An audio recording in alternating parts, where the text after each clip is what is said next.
ষোল্লজন মানে বিচাৰিব মাকুমত এজনে পাব 16জনক দিব পাৰিলেতো ভাল আছিল, একেলগেতো দিব নোৱাৰোঁ, গতিকে এগৰাকীক দিব লাগিব। বাকী তিনিচুকীয়া জিলাৰ গোটেই বাকী তিনিচুকীয়াত চব ঠিকে আছে। আমি প্ৰাৰ্থীৰ কাম ফেব্ৰুৱাৰী মাহত কৰিম।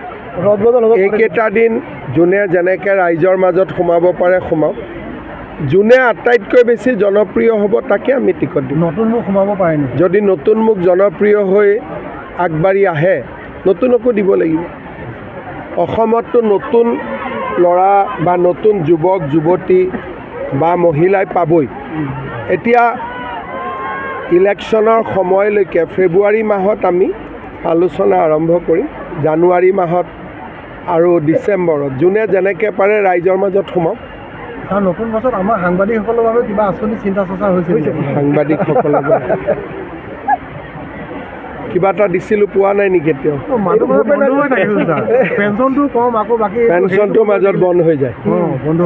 পৰহি গৌৰৱ গগৈ আহিছিল, পাকিস্তান লিংগৰ সন্দৰ্ভত আপোনাক কৈছে যে মুখ্যমন্ত্ৰী একো প্ৰমাণ দিব নোৱাৰে। চাওক, মুখ্যমন্ত্ৰীয়ে যি কয় আজিলৈকে এইটো কৰি আছে, আৰু এতিয়ালৈকে মই পৰীক্ষাত ফেইল হোৱা নাই, আগলৈকেও মই পৰীক্ষাত ফেইল নহওঁ বুলি মোৰ বিশ্বাস আছে।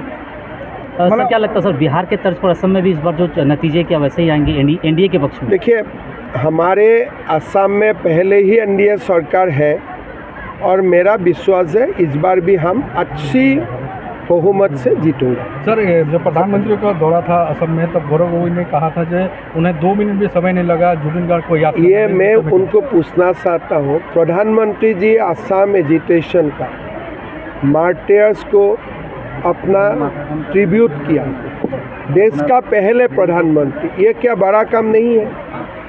गोपीनाथ बोरदोलोई जी का स्टैचू का अनावरण किया, ये क्या बड़ा काम नहीं है? कांग्रेस का कोई प्रधानमंत्री ने आज तक गोपीनाथ बोरदोलोई के लिए कुछ किया था? कांग्रेस का कोई भी प्रधानमंत्री आज तक असम एजिटेशन का शहीदों को एक पुष्प भी दिए थे? तो ये लोग अपना इतिहास को देखना चाहिए। मोदी जी कौन समय में क्या करना चाहिए मोदी जी अच्छी तरह जानते हैं।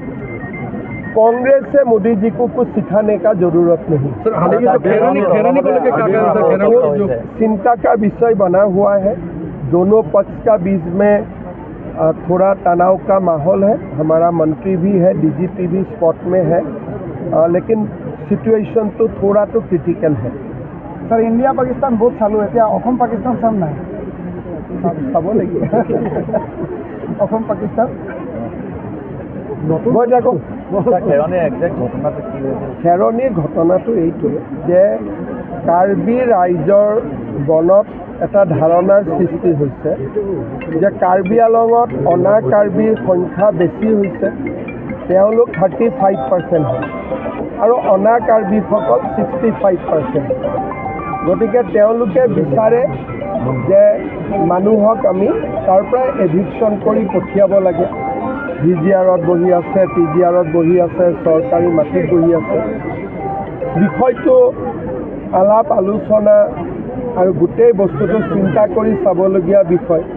35% সংখ্যাটো ক'ৰ পৰা ওলালে সেইটোও কোনেও নাজানে। গতিকে এই গোটেই বিষয়টো মই আলোচনা কৰিম সকলোৰে লগত, আৰু আমি আলোচনা কৰি আমি সমাধানৰ ৰাস্তা বিচাৰিব লাগিব।